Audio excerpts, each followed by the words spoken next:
Hey everyone, and welcome back to the channel. My name is Colin Gray from Vicious Kitten Records and also from the Australian Rock Show YouTube channel here with you today. And it's Friday afternoon. It's Friday afternoon with me, Friday afternoon with Col. And we're sitting in the bar, which is a good thing. It's been a long week. It's always a long week. And we've got a few things to discuss today. And I'm going to talk about a couple of things. Someone emailed in response to all the beer cans that are sitting behind me. And they basically asked, have you got anything interesting? And I said, well, yeah, there's a lot of interesting sort of cans there. And I thought, well, we talk about this set, which is called the Rock and Roll Beer. Chuck Berry there. So we'll talk about that as the main theme for today. But before we do, we're going to get into a little bit of other things to talk about, including, first section here, which is called Grapevine. You heard it on the grapevine. It's not Marvin Gaye. Could be, but it's not. New section where we talk about news and comment and opinion. Today I'm going to talk a little bit about the Taylor Swift juggernaut, the phenomenon that is Taylor Swift, because that's what it is. Taylor Swift has single-handedly brought records back. Think about that. Her 1989 album, which I originally thought was a cover of a Kevin K tune, was the only album to sell more than 1 million physical copies in the United States in 2023. She dominated that top 10 sales list with 6 other places in 2023. So the 1989 album of hers sold something like 1.6 million copies, and the others combined also, whatever it was, total of 5, 6, 7. Maths is not my strong point, but yeah, she's in the top 6 or 7 places. It really is phenomenal. Interestingly, though, number 10 in terms of top sales for 2023. Physical album sales. See, I'm using the proper term album, not vinyl.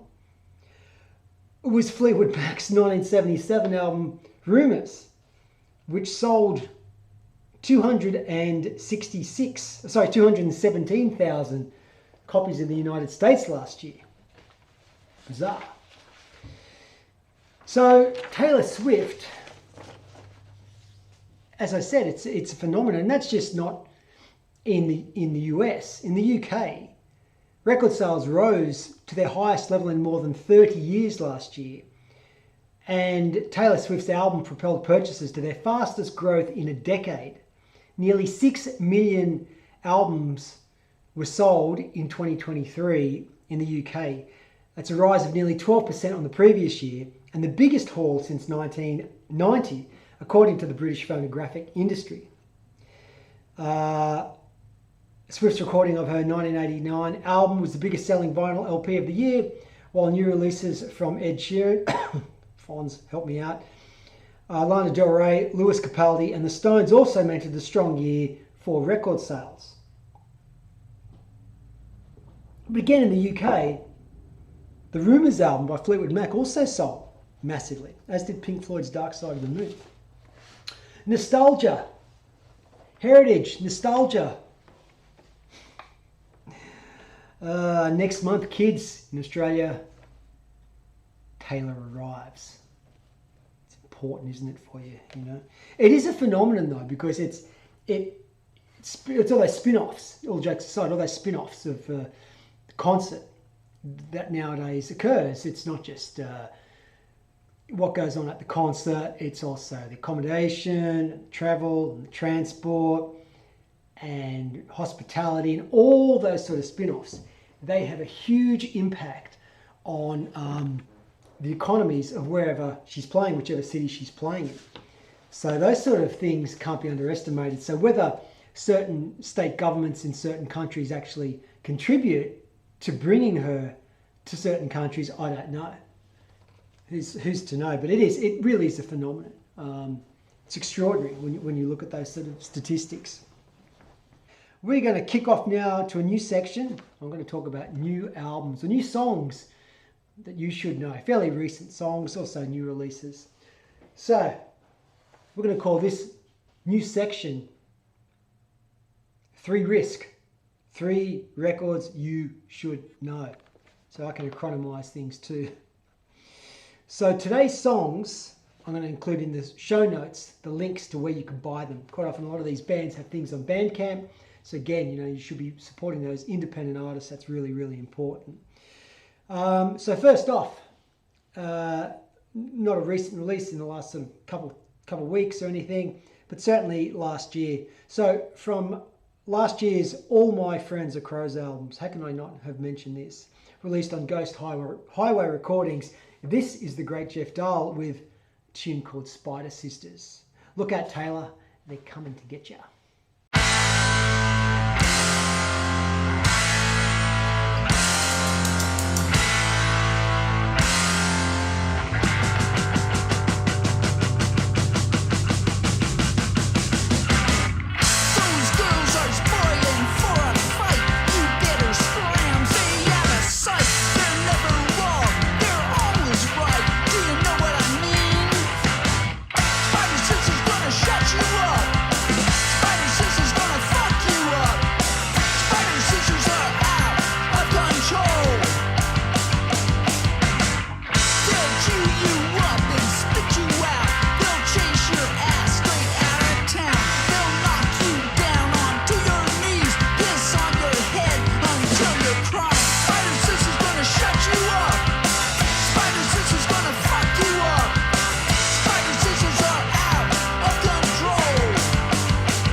A lot of cool songs on that album, including the title song, which I really, really like. But I just love Spider Sisters. It's just sort of, it's got a real sort of Alice Cooper kind of vibe to it. So kudos to Jeff, and also to the good folks at Ghost Highway Recordings for continuing to support Jeff with his recent stuff. So next record you should know. It's a recent release. So late last year, in December, Antiseen released an amazing album called Great Disasters. Press release says, 25-minute tour de force that perfectly exemplifies the qualities that have made Antiseen such an enduring presence in the underground scene for 40 years. Jeff Clayton never sounded better. So many great songs on this album as well, including The Mothman Will Bring Great Disasters, a homage to the mythical Mothman, and this appealed to me. So I did a little bit of history. In West Virginian folklore, the Mothman is a humanoid creature reportedly seen in the Point Pleasant area in 1966 and 1967. The first newspaper report was published in the Point Pleasant Register dated 1966, November 16, titled "Couple Sees Man-Sized Bird Creature." The national press soon picked up the reports and helped spread the story across the United States. The creature was introduced to a wider audience in 1970 and was later popularized by John Keel in his 1975 book, The Mothman Prophecies, claiming that there were paranormal events related to the sightings and a connection to the collapse of the Silver Bridge, which is depicted on the album cover on this new Antiseen album. Folks, still here to ruin your groove in 2024. This is Antiseen with the song Payday. We only pass this way once. Might as well pass by in a Cadillac.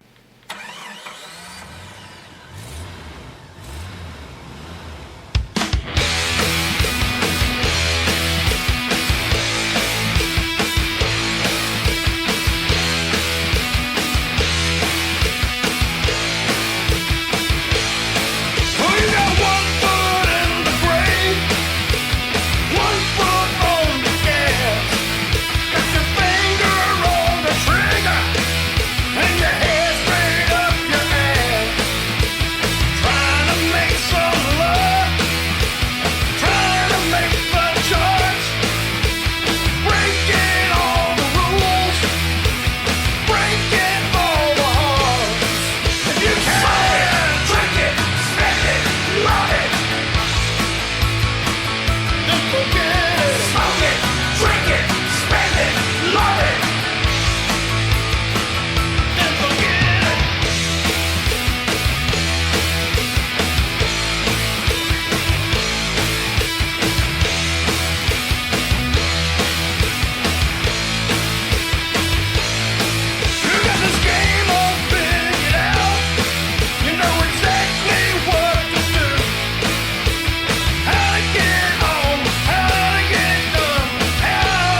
I mean, how good is that? I mean, and seriously, the Mothman song, I could have played that because it's got this really cool, kind of creepy vibe of swamps and things. It's a great tune. You can check that out in the link in the Bandcamp page. Check that out as well. Now, the third song I'm going to play, some people may already know this band. They're called Killerkin, from out of Connecticut. Their debut album absolutely smokes. I could play any of the tunes on this album. Founded by Maddie Lee and Chloe Rose, who really has a little bit of that Tura Santana kind of thing going on, if you know what I mean. She wouldn't be able to place a Russ Meyer film, which is a compliment, you know, nowadays. It's hard to know what's a compliment nowadays and not, but yeah, take my word for it. She's got it going on. These guys claim to be descendants of Arthur Killer Kane, hence the name of the band, Killerkin. But it's a great sound, you know, dirty rock and roll sound. A lot of Stooges influence, obviously, but the whole album, as I said, really cooks. What can I say? Looks and chops. A band on the rise. They've got the sound. I thought they would have broken through a little bit more than they have in the last sort of few months, building up a swell within the underground. A couple of people tell me overseas who've seen them live, and they are 100% phenomenal live. And we're going to check out a video for first single from the record, which is called On the Chain. And this is out on Deadbeat Records, folks. This is Killerkin with On the Chain.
Okay, and yeah, as I said, I'm going to leave links to all those 3 releases in the show notes so you can pick those up. Head off to Bandcamp and listen to them. Give them a chance because they're all worthy of your support. So, on to today's topic, which is, as I said, beer cans. Buy rock and roll beer, which is this one. Okay. Now, this was a set from 1982. So there's some history here, which I'm going to explain. So stick with me. I'm going to show you a video at the end. Some people may already know this story. Some don't. So, brewed for the Rock and Roll Beer Company, 6504 Delmar Street, St. Louis, Missouri. And what is at that address? It is, of course, famous Blueberry Hill Restaurant. So, let's do a little bit of history here.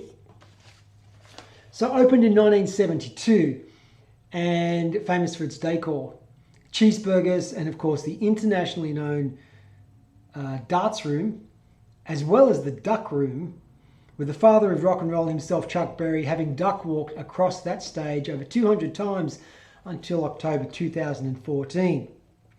Chuck used to perform there at Blueberry Hill the 3rd Wednesday of each month. So the restaurant is now considered a St. Louis landmark. Chuck once said, I don't come here for the music, I come here for the wings. So as I said, these were brewed specifically for Blueberry Hill Restaurant. Brewed by the Dixie Brewing Company, which also is no longer in existence. But there is a little bit of a story about that. So in 1982, owner of Blueberry Hill Restaurant, Joe Edwards, says, I came out with a craft beer called Rock and Roll Beer, which is that one, right? Which he calls craft beer, but you know. And I then decided to do a Heroes of Rock and Roll series. It was important to me that Chuck Berry was the first one on the can. And this is before he became the first person inducted into the Rock and Roll Hall of Fame. And as is well known, Joe Edwards did become good friends with Chuck. And about Blueberry Hill, Joe actually said, we wanted to open a welcoming place that was about music, pop culture, memorabilia, and great food to share a beer over. I mean, doesn't the world need more places like that? I mean, Joe Edwards' philosophy.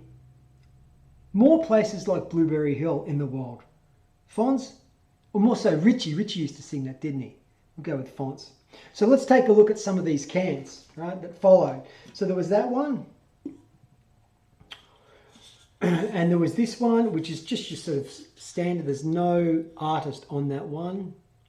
But again, these all came out in 82. This one has the Killer.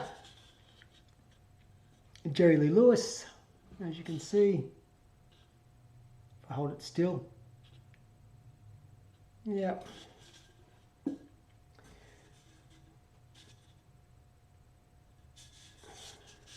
Great Bo Diddley. Okay.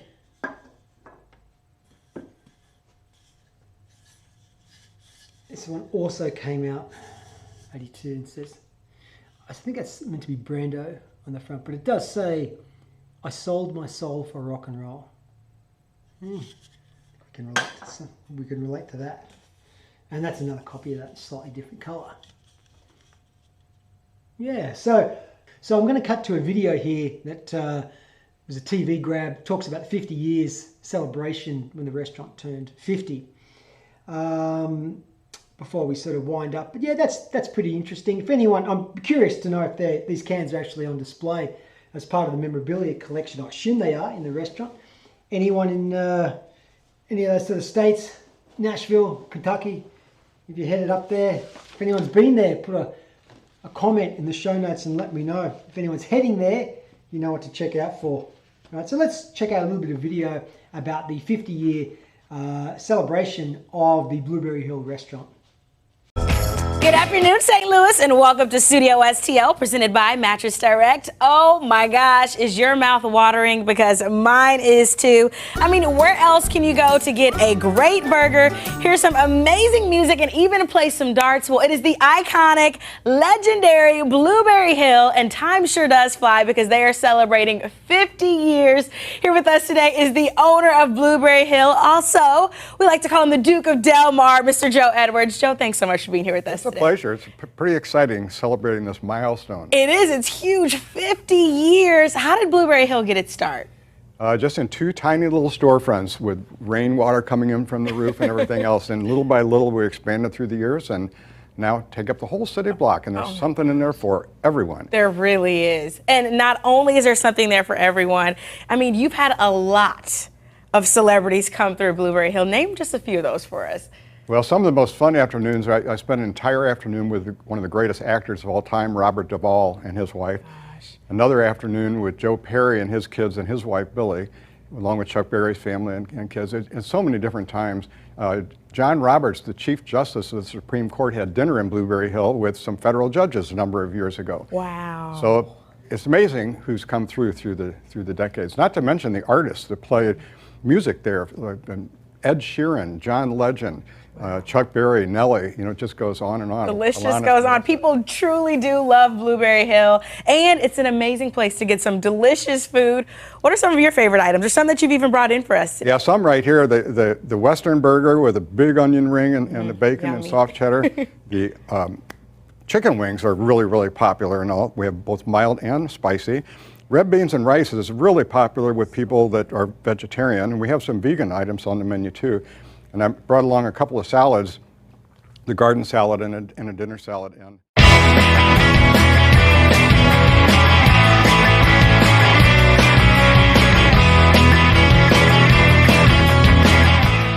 Okay, welcome back.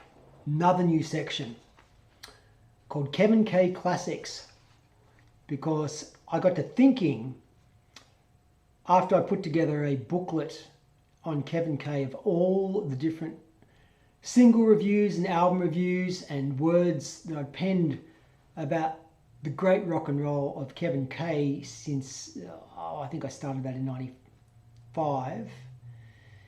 I published a book out, which if you check the Vicious Kitten Records website, you should find a link to be able to download that for free as a PDF.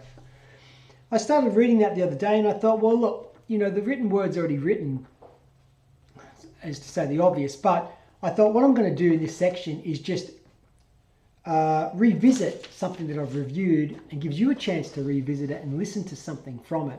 Watch a video, and if you don't own it, well, you can also pick it up then. So today, we are going to start with Kevin K and the CBGB years, which came out on Circumstantial Records.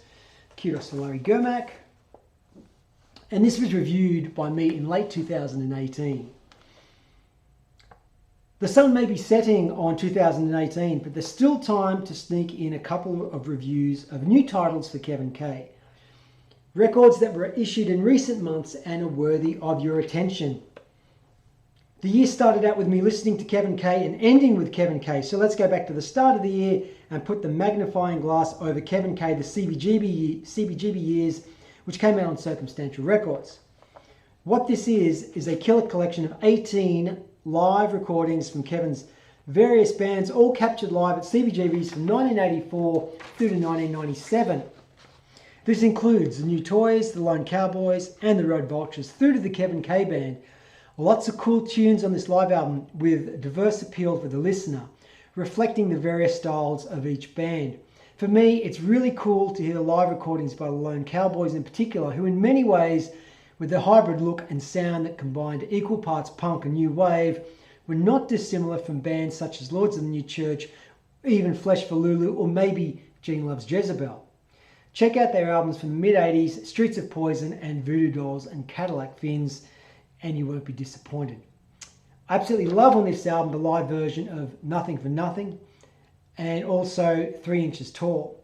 Super catchy melodic pop gem from the pen of the late, great Alan Kay.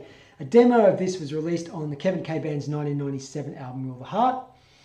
It's also cool to hear Alan Kay singing lead vocals on a live version of Staring Up, as most are familiar with the version that has Kevin's vocal and appealed on the Rule the Heart album.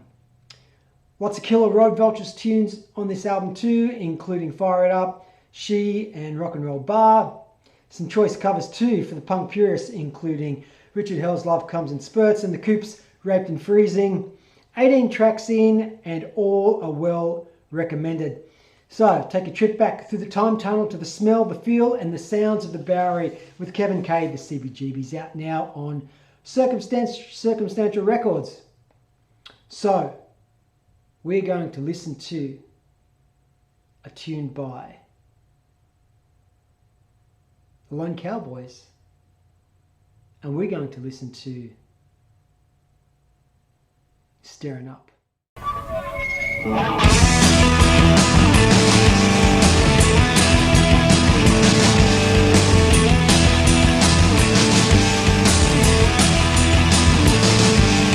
Wild-eyed lady climbing up the walls, cursing and screaming until I fall. I wash myself off, but the dirt's still there. Sometimes I feel I just don't care. Staring up at a cloudless sky, staring up in a God's blue eye, staring up.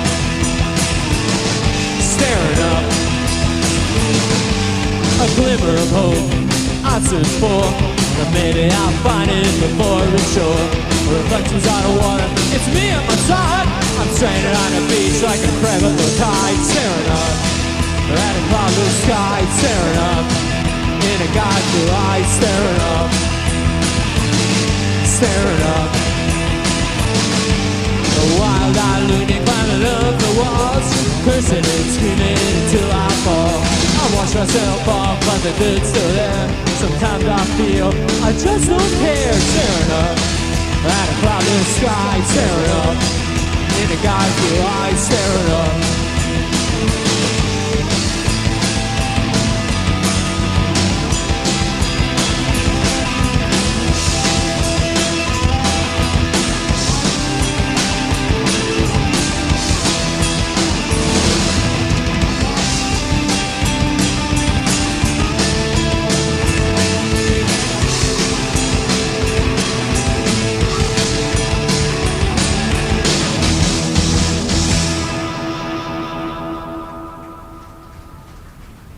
Staring up,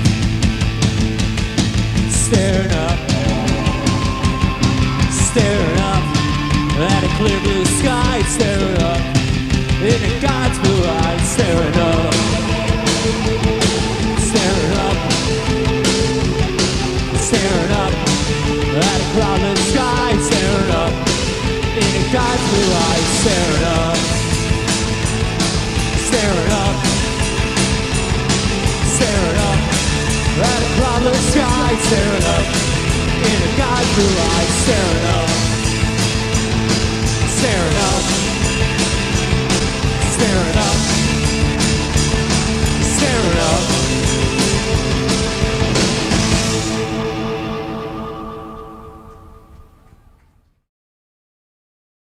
Again, that album is available everywhere. You search for that, just Google it. Kevin K and the CBGB's years, and you will find it. You'll find someone selling it. You'll find it somewhere for sale, distributed wide and far by the good folk at MVD Distribution. So, Australian Rock Show Rewind. I also want to highlight, as I said, previous interview on this YouTube channel. I think there are 160 odd interviews on this YouTube channel for you to dig through the archives and check out. And today I want you to check out, if you can, episode number 120. It is with Ross the Boss. So what my brother and I always did when we interviewed people is we'd ask the deep questions, right? We'd, as record buyers and record fans, I want to know what the artist was thinking when they recorded, or what influenced certain songs or whatever it is. So a lot of these podcasts and things nowadays, they ask, how you going over there? What's the weather like? Please. So if you listen to any of our stuff, it will have a depth and a quality, I think, that is the reason why we did it. Like most things that we do, it's got a little bit of thought behind it. So, from Seminole, New York City punk pioneers, the Dictators, to heavy metal giants Manowar, Ross the Boss Friedman is a guitar player without peer. Ross the Boss and his band torched Australia in November 2019, and on episode 120 of the Australian Rock Show, we dug deep into Ross's history. We talked about that upcoming Australian tour. We talked about the Dictators, we talked about Manowar, we talked about Manitoba's Wild Kingdom, and much more. Check that episode out. It's episode 120 of the Australian Rock Show. The party starts now. Okay, and I also want to recommend something on the Vicious Kitten record label if you haven't checked it out before. This is a tune by the Golden Rat, great band from Tokyo, featuring Mr. Ratboy and Hiroshi the Golden Arm Nakagome, and they have an album out on Vicious Kitten Records called We Got It Right. If you haven't got it, check it out. You can get it everywhere. They did on that album, they did a killer cover of the magazine tune Shot by Both Sides. Again, that album's available everywhere. Google it by MVD. Google MVD, Google Vicious Kitten, you will find that album. So from the We Got It Right album, this is the video that these guys did walking around the streets of central Tokyo, and this is Shot by Both Sides. Come on.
Okay, welcome back. That's about it. If you've enjoyed today's show, please subscribe. You know, as I said, you know, we try to give you something that's a little bit interesting and a little bit different at the same time. And I am to try to continue this on a regular basis as well. So stay tuned. Again, if you're liking some of the stuff that we're playing, particularly the new releases and all the current stuff on Vicious Kitten, check out the show notes and you click on those links and it'll take you to those sort of places. There is a ton of great rock and roll being created. Get out there and support it. As I've said many times, you know, forget about the bigger, forget about the, you know, the Dave Grohls and all that sort of massive kind of corporation crap. It's never been about that, right? So check out and support independent rock and roll. All right, folks, thanks for watching today. My name is Colin Gray and we'll see you at the next episode.